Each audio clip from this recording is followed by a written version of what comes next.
Okay, hi, Marilyn Pack, and we're here with Saturday Sampler, and we're doing our wave block, which is on page 5. And we're now on to flying geese. Yay! A lot of flying geese in this quilt. So we've done flying geese the last few months.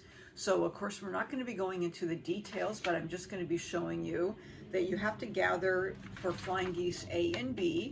So you're going to make 4. So this is just gathering our big bottom fabric base 13 and then fabric 6. So fabric base 13 is this dark one, and fabric 6. So this is the big base, and then fabric 6, I'm sorry, fabric 6 is your base and fabric 13 are your wings. So this is one of your flying geese for fabric A, and then fabric base 3 with fabric base 6 for your flying geese B. So you're going to make those, cut them down to your 2.5 by 4.5, which I've already cut these down, and then you're going to be sewing these into the pair. And then when you see this, your fabric 6 is the one they're going to be matching, so they kind of float together, and you'll see that in the quilt up here. So see, they're kind of floating together to make that look right here. So you'll be piecing those, and I'll mention again, when I'm piecing these, I have the part that has the intersection that I piece on top. So I watch that intersection right there. So I know what I'm I don't do it kind of blind sewing on the back.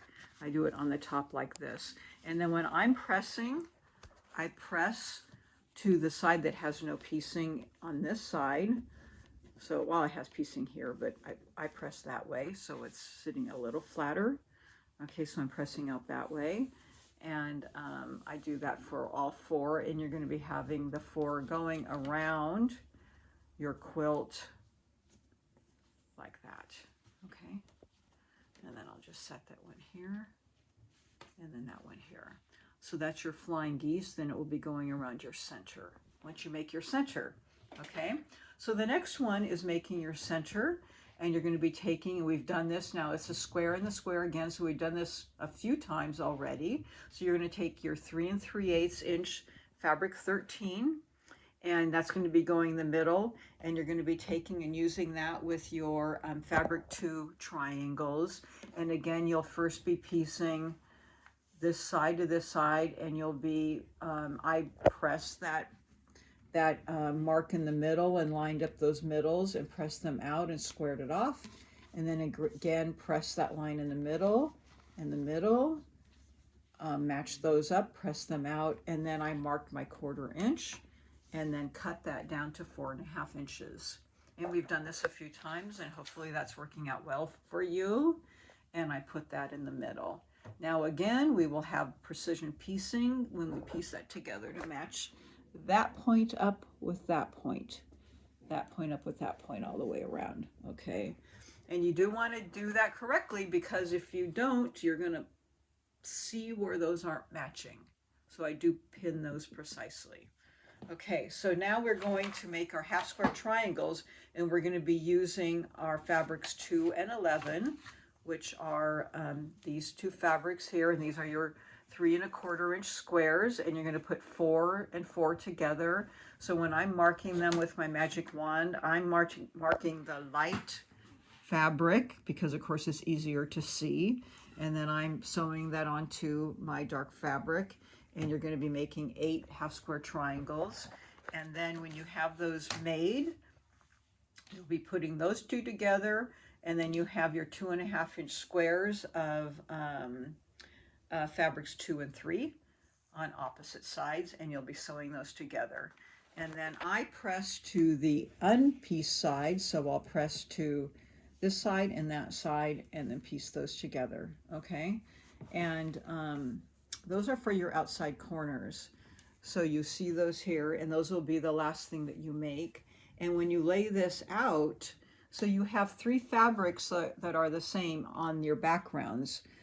Fabric 2, 2, and 2, and then this is fabric 3.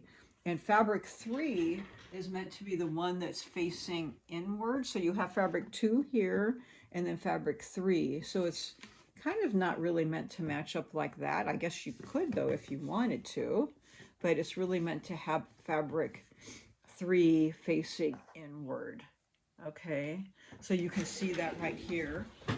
We have fabric 3 here and 3 out, and then fabric 2 on the outside. So it's just a little mix up so that you don't have a lot of the same fabrics touching each other on the outside. It gives a little bit of variation in the quilt.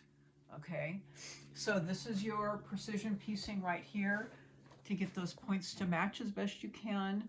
And then, you know, it's your regular, you know, kind of elongated 9 patch when you're putting it together. Okay, so they have the block exploded here so that you can see it. And then I'm usually, you know, pressing out here and then in and then out, but you can do the opposite way, just as long as you're having the blocks nest together.